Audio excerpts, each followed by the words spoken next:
The Jamaican government una waste man, brother. Una waste man. Today we're going to discuss the marijuana market in Jamaica, as some people know it as the ganja or weed industry in that regard. Now, I came across an interview that Jovan Johnson, who is the senior reporter over at the Gleaner, has conducted this, sort of interview with Maurice Ellis. Now, Maurice is, sort of work alongside a lot of the marijuana different entities, if you like. He described himself as a glorified farmer, but really, when you listen to how he explained a lot of stuff, he sounds more like a scientist to me. It's just my assumption. I could be completely wrong. But basically, he deals in the agricultural processing, which includes strains or straits, concentrates, germplasm, development, stability, and so on, alongside or in conjunction with the JLCA. Now, you're going to hear a lot of acronyms in this video, and I'll stop and explain them as we go along. And also, you'll notice that I'm wearing my Iron Man mask. I'm wearing my vibranium mask, bro, because in this video I am going to call names and I am going to go into some things and roast some people or some entity, because it just has to be done. It has to be done. And Jovan Johnson, who is a senior reporter over at the Gleaner, he can't do it. He can't call names and roast people because of the professional position that he occupies. And Maurice can't do it because he represents a lot of the ganja farmers and the marijuana industry in Jamaica, and he has to deal with a lot of international and national bodies, as well as politicians and politics and different types of ministries and blah blah blah. So he can't do it either. But you can tell that, when you watch these sort of clips I'm going to include, that he's already frustrated. So because I'm just a small YouTuber who now have no affiliation or alliance with nobody whatsoever, I feel free that me can call name and me can roast people. So hence the vibranium mask. So let's go. First of all, we're just going to take it step by step, and I'll just give my 2 cents as I go along. What we had managed to do was to create standards, right? There were no standards that would apply for cannabis. There were no standards body, right? So we created another committee at the BSJ, Bureau of Standards of Jamaica, and we managed to create standards for cannabis, and those standards have been adopted by ESTM, right? Okay, so he mentioned ESTM, okay? Now, I searched up online who is ESTM, and I can't find anything with a sort of acronym ESTM. But I've found a ASTM, and ASTM stands for the American Society for Testing and Materials, okay? But as for this ESTM, if I heard him correctly and that's what he said, I can't find them. So if anyone knows about that ESTM, maybe you can enlighten me on it. But in that respect, we're just going to let him continue, okay? Is an international standards body, right? So Little Jamaica, the work that we did here, right?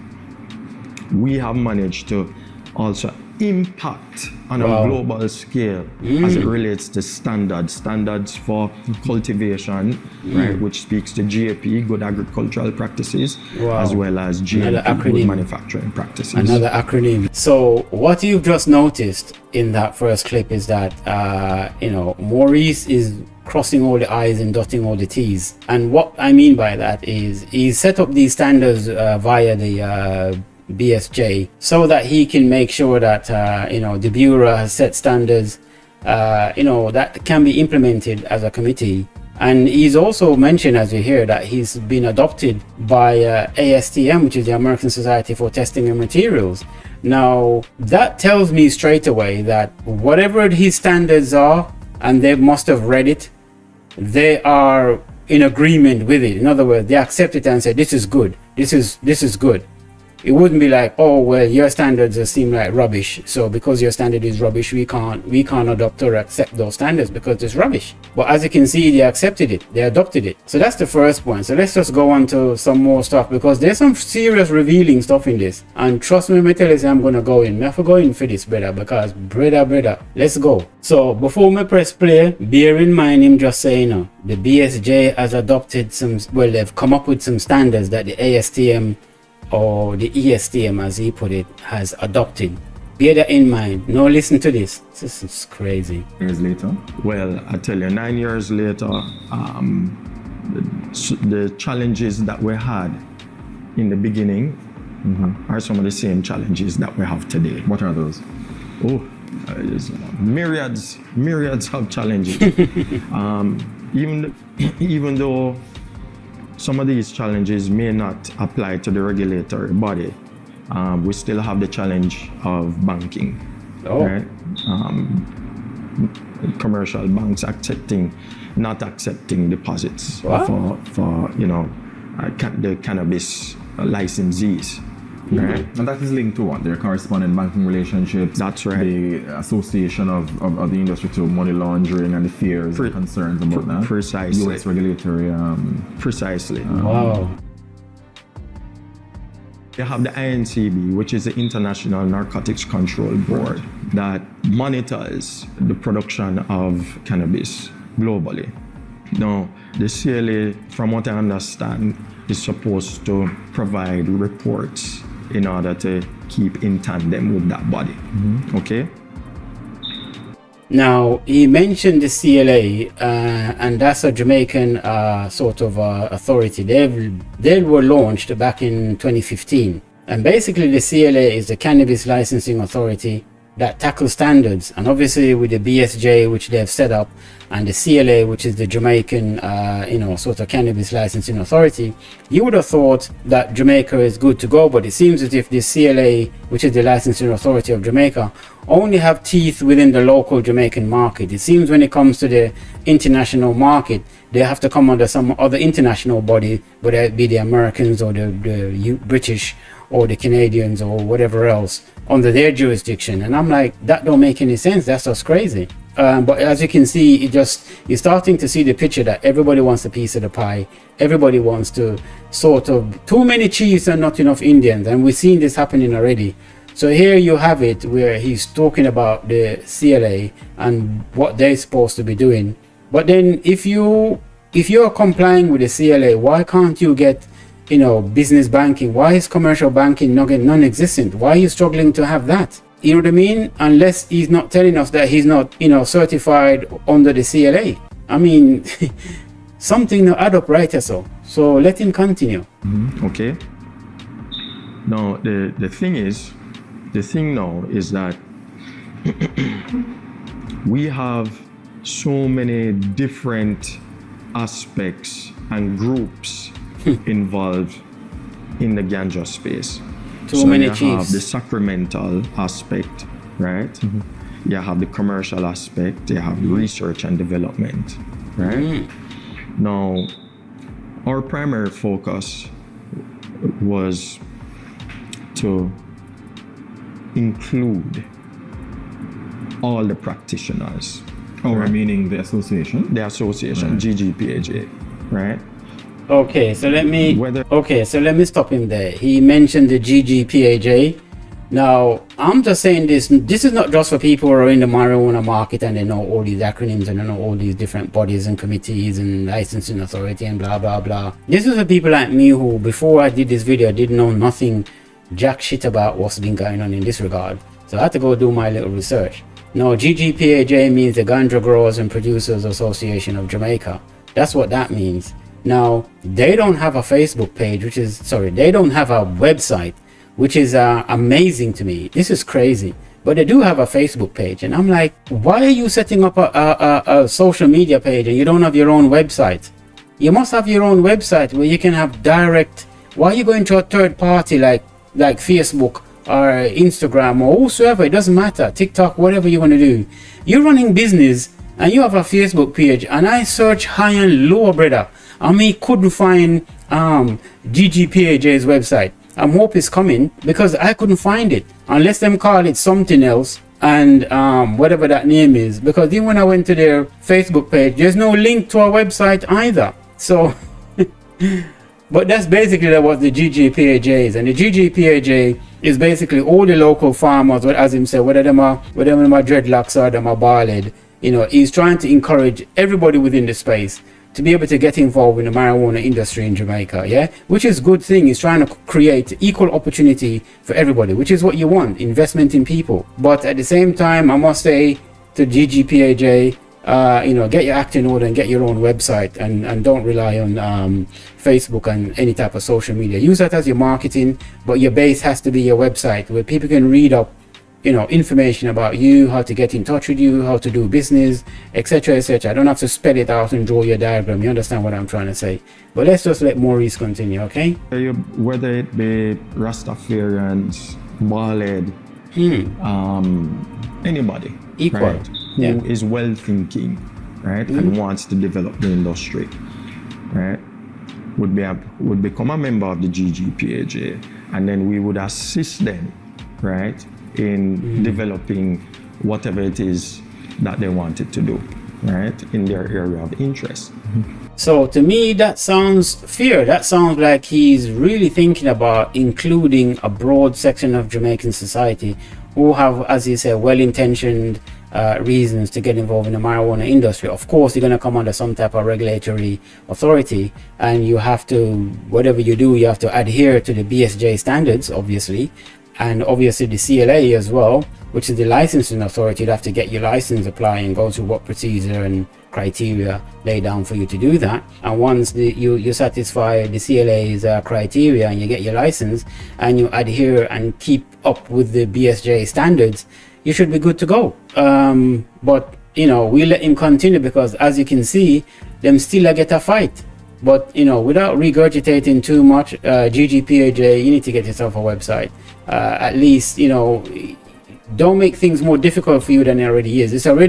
We can already see a picture being painted of a very fight against. In my opinion, what I've gotten so far is, and people going to say I'm a conspiracy theorist, but what I've gotten so far is that the international bodies or the powers that be outside of Jamaica is fighting against the marijuana industry for Jamaica. And dare I say, the government of Jamaica seem to have fight against them too. Them a fight against them too. They're just as guilty. And you might thinking, well, you're overreaching. All right, just stick up in, not so fast. Let's just see if I'm chatting rubbish, shall we? He has to leave the island in order to be recognized, right, as a true icon. And what's happening here is that our best ganja farmers, traditional farmers, have been co-opted by other companies in other jurisdictions. Oh, yeah, What do you mean? What was that? So in 2015, there was a High Times Cannabis Cup, Okay. right, which had a fusion of North American cannabis lifestyle as well as local cannabis lifestyle. And they had a competition where they would have selected and highlighted the best ganja farmers on the island in that competition. Sounds fishy. And some of those farmers, or most of those farmers, are traditional farmers. Now, the fact that they've gotten the limelight, right?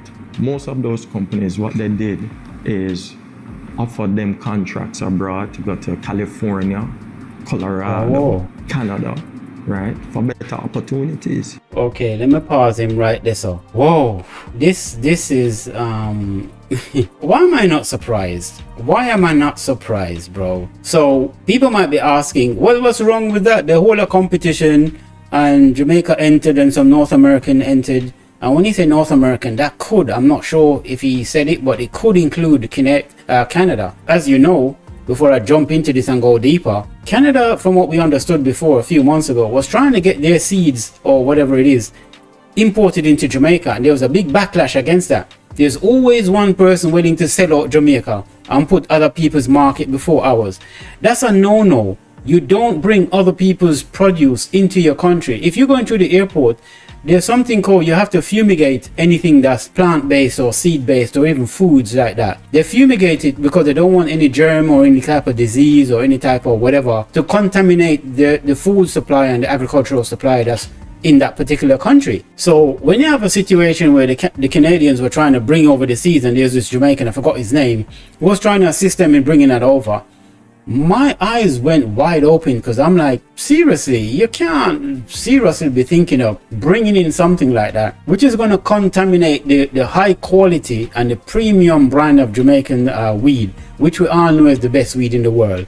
There's no questions about it, and we're going to go into that a little bit more. But not to get sidetracked, okay?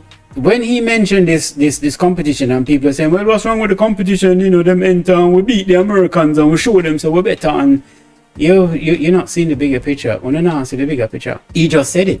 The whole reason why they held that competition is to flush out the best marijuana growers who have years and years and decades of skill of how to produce the highest quality and the best quality marijuana. And the techniques and procedures and methodologies that they use, those are the people they were after. And the competition was nothing but a front to see who these people are. And then once these people shine through, then they contact these people and offer them contracts to go and work abroad for them. Offer them money that they probably can't get from Jamaica, because the Jamaican system now help them out like that. The opportunity is not there like that.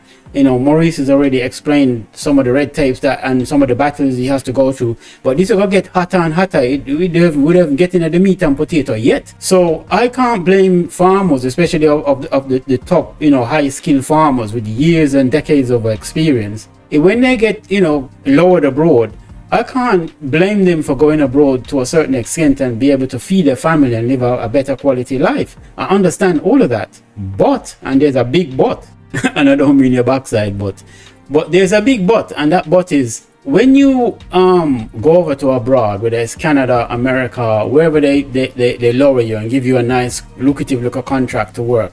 Remember, it's a contract, you know. No, you go over there on contract. Contracts end at some point. What do you think is going to happen? And this question is directed to all those highly skilled farmers in Jamaica who were, you know, farming agriculturally in terms of marijuana, and now you're abroad working for these corporate companies and entities.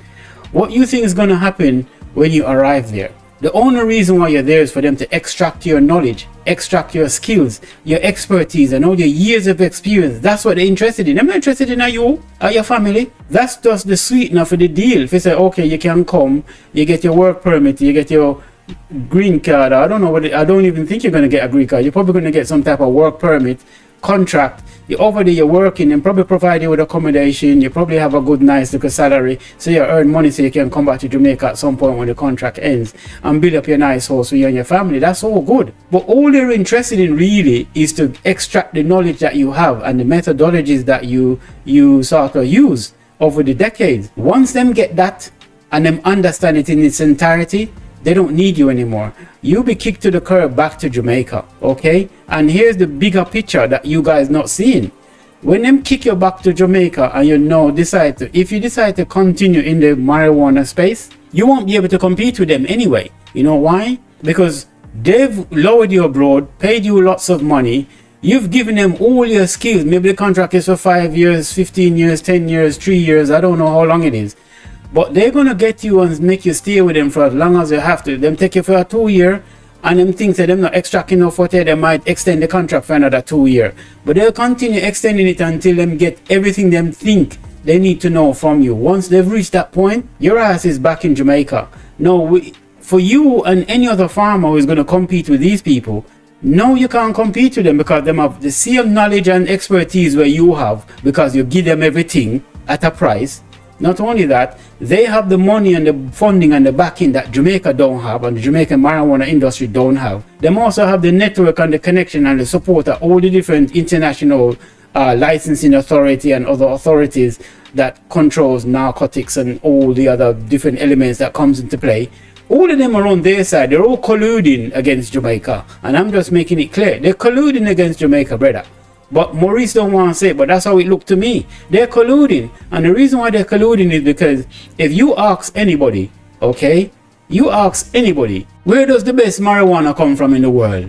One country will come to mind immediately. One country. And that country is going to be Jamaica. Now you could argue that marijuana wasn't invented in Jamaica and they brought it over from India initially and blah blah blah.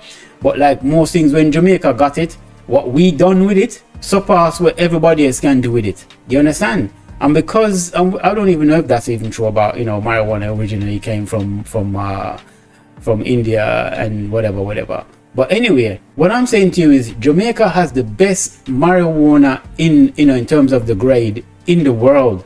Everybody know that. I don't smoke weed and me know that. I mean, I've tried it once. We've all tried it when we were at university. Lawyers, doctors, solicitors, corporate CEOs, they've all tried it. Let's not get it twisted. My first introduction to weed, is a doctor that introduced me to it. When I'm a brethren them who just finished in PhD, pass it to me and say, and all my time in Jamaica, me never smoke it. And all my time in Britain, me never smoke it. And all my time in America, me never smoke it. But I went to Jamaica on holiday one summer, and my brethren say, yo, him take a draw and him pass it and say, take a draw. I say, boy, me not really smoke, you know. Me not smoke cigarette, me not touch no type of smoke. But you can smoke your thing, you're good.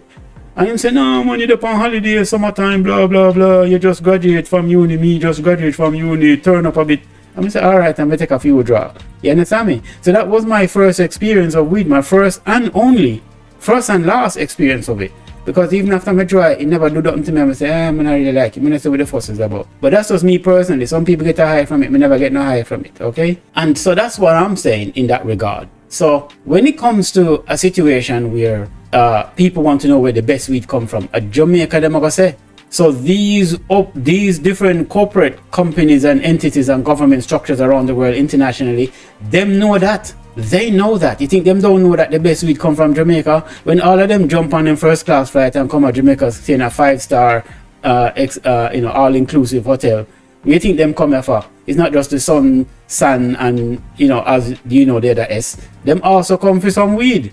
Do you understand me? Them want sample it. Because them hear the rumor, the reputation precedes it, so they want to sample it, of course. So when them decided they were going to sit back and they was going to legalize the thing and decriminalize it, the first fear that they had to tackle was the fear that once them decriminalize it and open up the international market to it, Jamaica will dominate because them have decades and years of experience above everybody else in terms of how them grow it and how them all the different things them do to it. So them know that. So them have to keep Jamaica and the Jamaican growers under control, and the way to do that is two front. One, them are use the system that them have in place, the licensing authority and all these different international authority and bodies to stifle Jamaica out of the international market.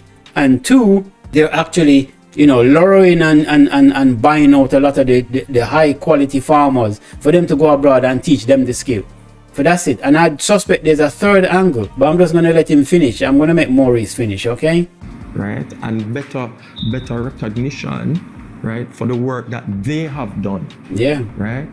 So here it is, we have our skill set and technical expertise in ganja being exported. Wow. Right? Isn't that a good thing? No. It's a good thing in one aspect, but in another aspect, you find that we're losing our best farmers. Wow. Right? That's crazy. No, I made him finish up. You heard it. Jovan asked Maurice if that's a good thing. My quick answer was no. And the reason why I said no, even though I understand there's a yes, even though it's a yes or no, it's because for the farmer, it's a good thing. They're able to feed their family. They get opportunity to travel. Maybe a lot of them has never traveled outside the island of Jamaica in their life, and that was their first time. Also, you have to remember that, a lot of them probably living in, I wouldn't say poverty, but they live in hand to mouth, and they dedicated their time and their efforts and their skills to their craft, the craft of growing marijuana and getting it to the high premium grade that it is. So when a foreigner come along and offer them money and, a foreign countries for them to travel and live whilst they're under contract, of course they're going to jump at it because they're trying to make some money so they can feed their family. They're trying to make some money so they can build their house and do their thing. After all, you want to make money out of whatever it is you put your passion into as well, isn't it? Bills have to pay and so on, and I understand that.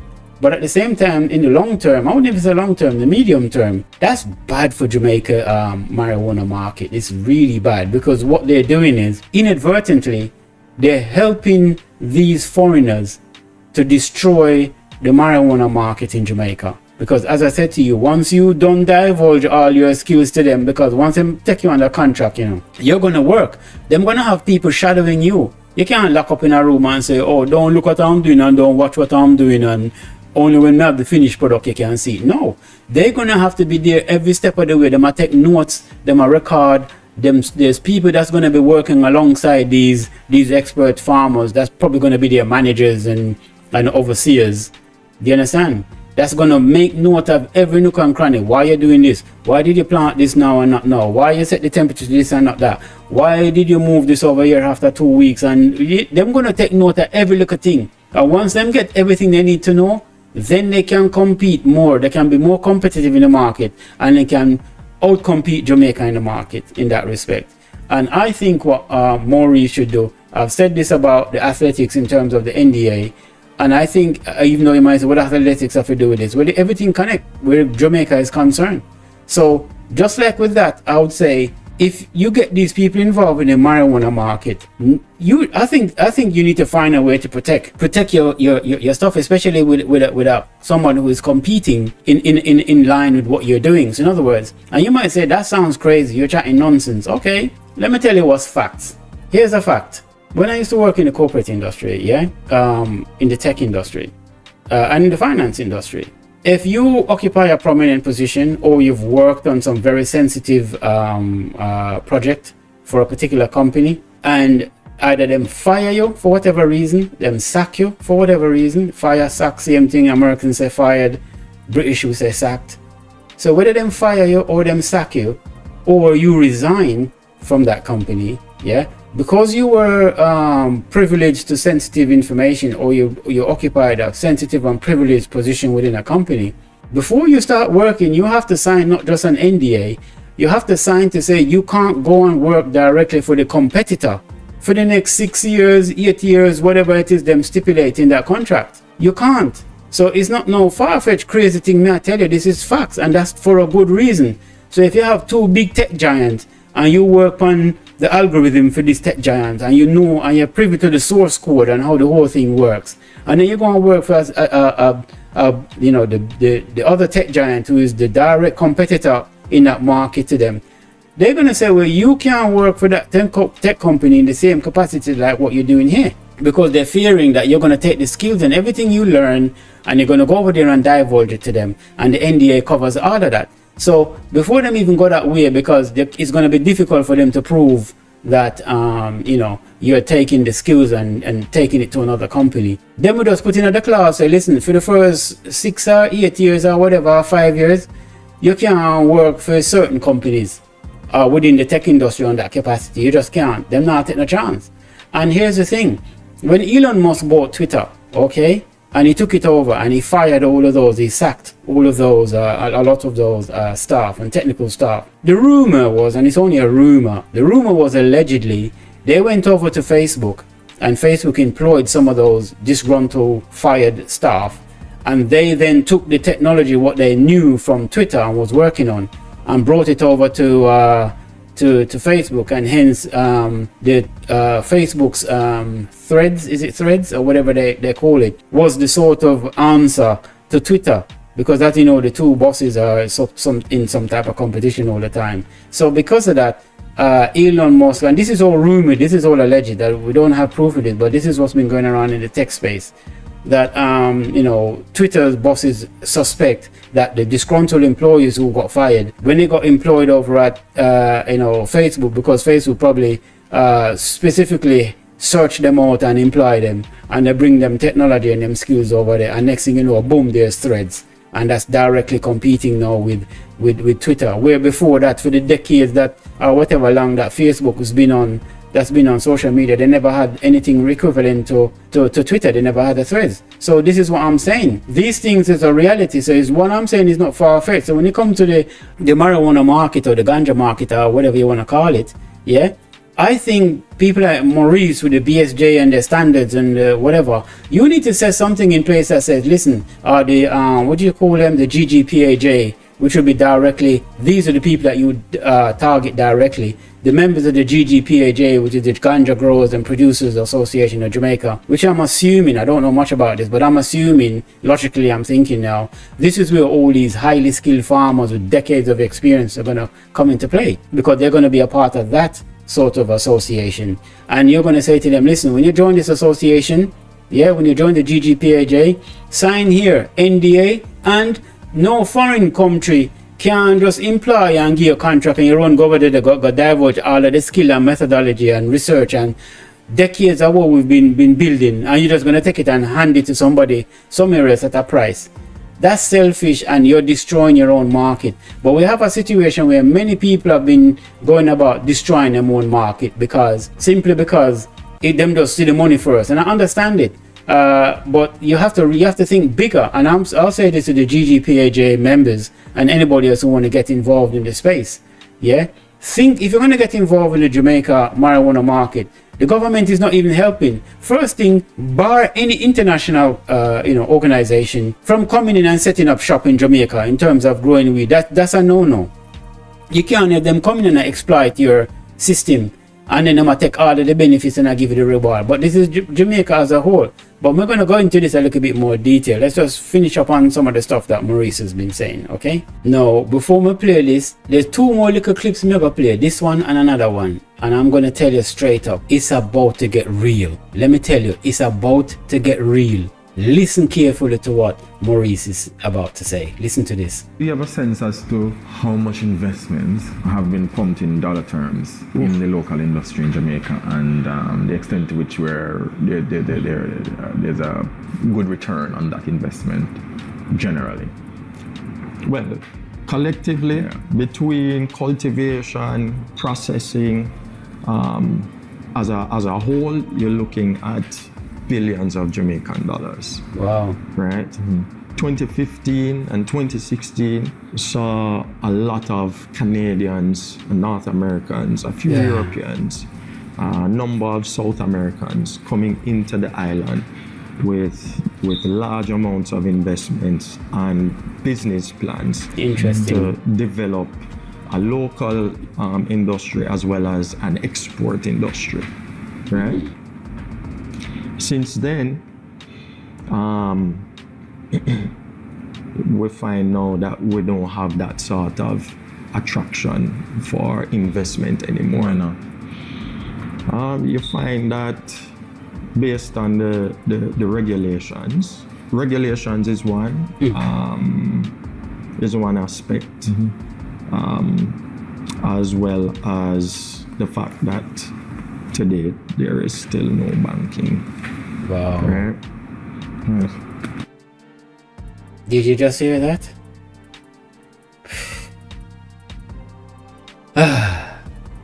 So let me get this right.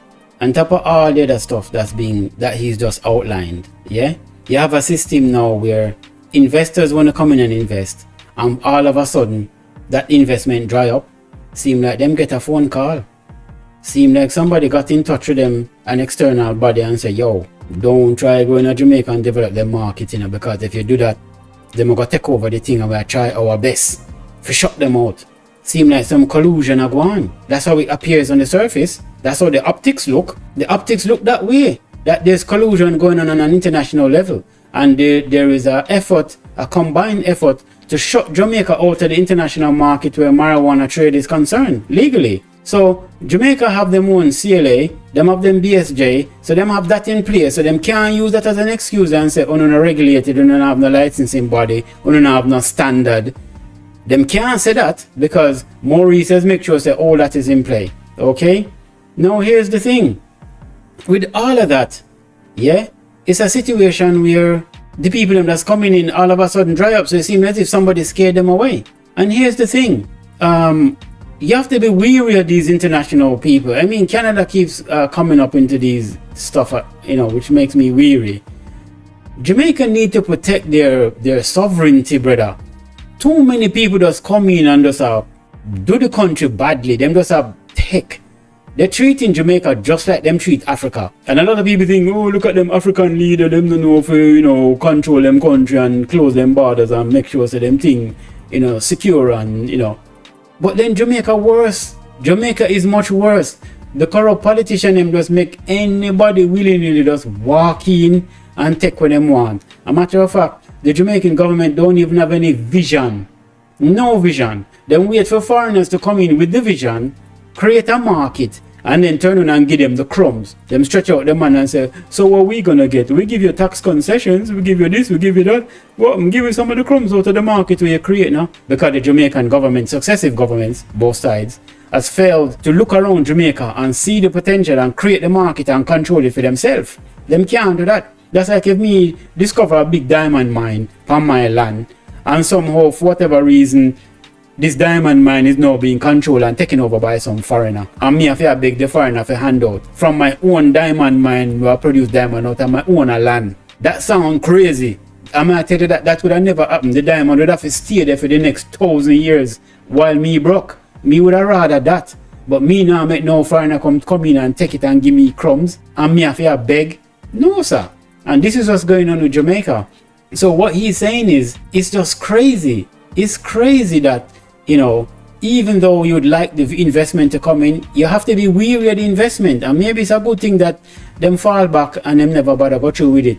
Even though Jamaican marijuana industry, them really need the investment. I understand it from a business level, don't get me wrong. I'm not close-minded.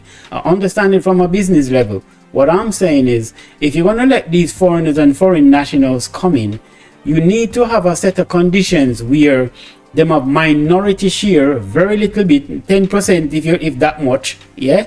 And you invest your money and you get this. If you don't like the deal, sayonara. It's been there for thousands of years and it will be there for thousands of years more. It's not going away. And you know what I mean? You have to protect what's your own. So you can create an environment to do business, but at the same time, don't sell your whole entire thing down the road for a few crumbs. And, so that's why you have to be weary of these international people that come in. This is why I have respect for Niger and Burkina Faso and places like that, because them are going through a crisis right now, but them understand the bigger picture. They don't want France to just come in and just take and take. And when they're in the mood, them just throw them a bone, throw them a choke bone, and say, yeah, go and chew on that. Suck that in, I can get some marrow tight. You understand me? That's not living. That's just existing, brother. So, this is shocking. But, they have one more video I have to play. And after this video, brother, we're going to light up. We get light up. Serious thing. Licensees that have, reached out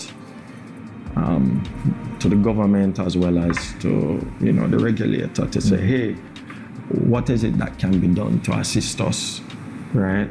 I've spoken to some of them and they still haven't gotten anything. Not even a response to say, okay, all right, wow. We're going to update you by the end of the week, right? You see, we like to know the reality of the situation, whether good or bad, right? Just tell us, okay, you're not going to get any sort of assistance or any funding, or yes, there is a system in place or for us to benefit from. But as a ganja farmer, we've always had to, find our own way. That last statement resonated with me. The man said, and I quote, as a ganja farmer, we've always had to find our own way. The Jamaican government on a waste man, brother. On a waste man. Man, I'm speechless. The government is not helping them in terms of, giving them some form of assistance. And I suspected that, that was one of the things. The boy Jamaican government. On a waste man, brother. I'm sorry. How can you have the government not wanting to back the marijuana industry in Jamaica? They've set up bureaus, they've set up standards. You have the CLA, the licensing authority. You have the best product in the world at the highest quality, with some of the best farmers with the expertise and skills to grow and, produce the thing. And yet still the government just sit back and fold them arms like, boy, you know, we get to you and we get to you. There's no urgency and any passion in developing the market. You know what they're waiting on? They're waiting on them same foreign investors to come in and invest in the market and create the market for them, and then them stretch out them hand and beg for some crumbs. No vision, no creativity. And you know, it just makes me wonder how some of these people who can graduate from universities, some of the best universities in the world, with some of the highest education that money can buy, PhDs, masters, whatever, and yet still it's just more of the same. They have no creativity. It's like them just graduate done. At this stage, I just think people who graduate with PhDs and masters, they're just very good at memorizing a textbook and going to the exam room and pass the exam. That's it. That no prove, you know, having a PhD or master has got nothing to do with your it doesn't measure intelligence. It doesn't measure your IQ either. It just means you're very good at memorizing a textbook and go pass the exam. If me want to be a lawyer right now, me can go register, me can start read up the textbook them and do what me have to do and learn whatever the system me need to learn and work under who me need to work under and tutelage and study and pass the bar and blah blah blah and get me law degree. Do you understand me? I'd rather look to people who use practical, like them use them practical skills to do something, like engineers, because it's not just textbook. You understand? At some point you have to use critical thinking and analysis to produce something new or to improve on something that's already existing. So it's just sad to me that the Jamaican government is just lacking, and Maurice is not going to sit up there and say it the way he really wants to say it, and Jovan Johnson is not going to either, because he represents the Jamaica Gleaner, and I understand that. So between those two gentlemen, they're not in a position professionally to say what they really want to say, because you have to understand that with Maurice Ellis, he has to deal with the government, he has to deal with different licensing authorities and other associations and bureaus, internationally as well as nationally. So he has to conduct himself in a professional way and calm down, and I get it.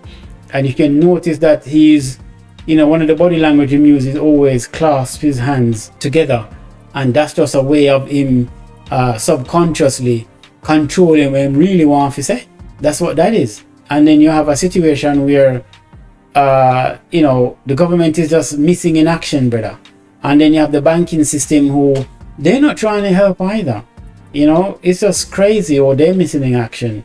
And then all these licensing authority, too many chiefs and not enough Indians. So my conclusion to this whole thing is the different international bodies has colluded to shut Jamaica out of the marijuana international market. And it's really sad, because the fear is the Jamaican marijuana market will dominate. If them get a fair share and a fair go at the whip, a fair crack at the whip to trade and equally, they would dominate the market, because them have the better product, them have the weather, them have everything, and they have all the farmers who's been doing it before. Everybody has been doing it in that regard. So them have years and decades of experience. Them have a head start there. So, and I suspected back then that it was going to be a situation where the powers that be, the international bodies, was going to shut Jamaica out of the international market, and they're going to hide behind regulations and rules and authority and licensing and this and that and all these different criteria and hurdles that Jamaican farmers and industries have to jump through in order to trade on the open market internationally. And so they're suppressing them. And if the Jamaican marijuana market and the people that be don't see said this is a colluded effort, a combined effort to exclude you from a market, I don't know what else to tell you, brother. Because that's how it looks on the surface, that's how me I read it, that's how me see it. You understand me? And it's really, really sad. But what else can I say? It just seems like, so what should the marijuana people do? They should just give up on the market. You know what I mean? The GGPAJ, what they're supposed to do, just give up. You know what I mean? And then just say, you know what, the next time we get a call from abroad, you know, me on the first plane over there, you know, because boy, I have to eat. Because that's what it's coming down to, which is going to inevitably destroy the Jamaica marijuana market. I know what's going to happen in the future. People are going to say, you know, the best weed come out of Jamaica, yeah? Not anymore. Because all the farmers them who used to make it the best weed, all of them are work for the foreigners, them now. Them abroad, I show them skills. Them are work for those people. Those people are going to be, you know, you're going to have managers and people over you are taking note and every little move in the make. They're going to have to record there's a procedure that has to be done. They're going to record all the procedures. You understand me? They have standards too. So it's just one of those things where I'm not out of things for separate this because I'm just flabbergasted about this whole thing. I mean, as I say, I'm not a weed smoking person. I'm not into marijuana. I've only tried it once. Yeah. And apart from that, it's not my cup of tea. I tried it once and only once, and that was years ago. And it's not my cup of tea. It don't do anything for me. Do you understand? Personally. So, you know, even though that's the situation, me still feel in terms of a market and brand Jamaica needs to stand up for themselves, brother. We need to see the value in things. Here's what I said to Jamaican. It's when you're walking around in Jamaica, whether you're downtown or you're uptown, appreciate everything you see. If you're not downtown in the dirty water with the sewage water around and the dilapidated buildings and the barren wasteland and where you see, look at it with a different eyes, because that's what visionaries do. You see, if the Chinese go downtown, them go down a wharf and them go down all these other places. Them see what you don't see. What you see is degradation and sufferation and, you know what I mean, and, you know, squalor. That's what you see as a Jamaican, because you've been taught that slave mentality. You can't free, Bob Marley said, free yourself from mental slavery. This is what he means. It's not just the physical or practical. He might talk about the physiological. It's like you have to realize that what you see when you go to Jamaica, foreigners don't see it. So when a Chinese man or a white man or a Asian man that land in Jamaica for the first and then go downtown, him wide-eyed, while most uptown Jamaican them living like go downtown. He's like, hey, it stinks down there and it's such a squalor. I don't want to go down there. You know, I'm in and out quick as possible. They want to go down there when them have to go down there for conduct certain business. Otherwise, them stay far from downtown. But you see, if you notice, the foreigner them pack up downtown. You know why? Because them see organic food. They see natural resources and elements all around them. You understand me? Them thinking, you know, say, if we clear out that area, we can build up some plaza. You know, say, if we clear out that area over there, so we can build up some business centers. You know, say, if that piece of barren land over there, so by the seaside, with concrete off, and it just barren and appear junk out there, and nothing go on over there, so not even the madman them a walk over there. So the foreigner them don't see that. Them say beachfront properties, brother, with penthouses. That's what them say. Them say high price places. That's what you have to understand. Look at Dubai. Dubai was nothing but sand and desert, you know. And if Jamaica was a desert, it would have remained a desert until the foreigner them come in and turn it into another Dubai. Because when you don't have the vision, when you go into the lane and the square and you see the zinc house them and the whatever, you need to see the vision and say, hold on a minute, what's in this area? What is near to this area? How can we develop this area in a way where it's lucrative but also sustainable and beneficial to the community? But people say, boy, up here rusty zinc house around this and pier shutter bus around this and blah blah blah. You never hear about gentrification, and I'm not for gentrification, by the way. But the reason why you have gentrification is because the people are more living at the squalor, and I admit not all of them have the money and the funding for do what they need to do. But then outsiders come in and see the vision, and then they come in and develop the areas, and guess what? Them gentrify the people that's been living there for years and decades and generations, and them have to move out because them can't even afford to live there anymore. It's that simple. So what is Jamaica waiting on? For the foreigners to come in and develop the marijuana market, and then the Jamaican them go scratch them and say, rah, you know, so we never know. That's how we hear the situation with the cockpit country and what go on with Richard Curry and all of that. I've never commented on the whole of that. Me see other people commenting on it, all kind of different people who are expert. I comment on it and who I say this a war I keep on, you know what I mean? And I forget the name of the artist.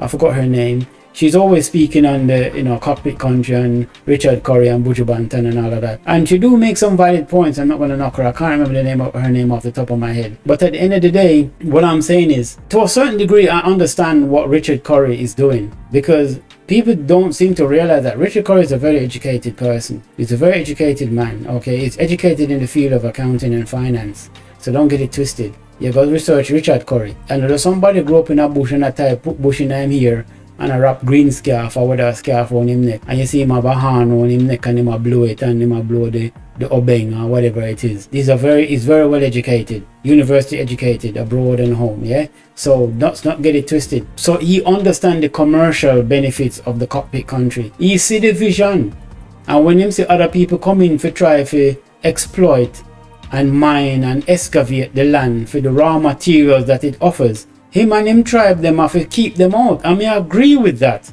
You can't just make government and foreigner come in and just take your land and do what they want to do with it. And them now go sit around the table with you and have a dialogue and a discussion about how you can move forward and mutually benefit, where you can use the land and Jamaica can benefit, and the tribes and the people of the cockpit country can benefit, irrespective of their history. We know what the history is and who sell out who and who take back who to who, and we've heard all of that already. And I'm not going to dismiss that history, because for all I know, some of my ancestors could have been the victims who escaped, and of them same people that return my ancestors them back to them death. You understand me? Me don't know. Many of us don't know. But what I'm saying is, at the end of the day, we need to heal. And in order for people to heal and move forward as a unity, you have to learn to look in the eyes of the person that looks like you, speak like you, walk and talk like you, and say, you know what, a lot of tragedy is done, and both sides need to come to the table and say, okay, how can we fix it and how can we move forward as a unit? Yeah, that's how you fix it. So I understand what he's doing, because look what's happening with the marijuana industry right now. All them are sabotage it, but the government are neglect it. The business, corporate banking world is neglecting it and now support them. The government now support them. And with all the different standards and licensing authority and all this, the different bodies, them now nothing is happening, and the investors who potentially could have come in them back out. So somebody hears something. Somebody is being scared off. There's something sinister going on. I can't put my finger on it, but I feel it. Something is going on that's preventing the marijuana market, and I suspected this was going to happen, because there's no way these people was going to decriminalize marijuana and make it legal, set up a market where you can trade it internationally, knowing who Jamaica is in terms of marijuana, and say, yeah man, you're welcome for coming and do your thing too. They're gonna say, hell, you are the one that we need for watch. We want to make as much money out of this as possible, and as long as the Jamaicans are playing in that marijuana market, they're not gonna make that money unless them can come in and buy out and control it and give the Jamaican crumbs and them take the lion's share. That's all I'm saying, and that's all I want to say about this, to be honest.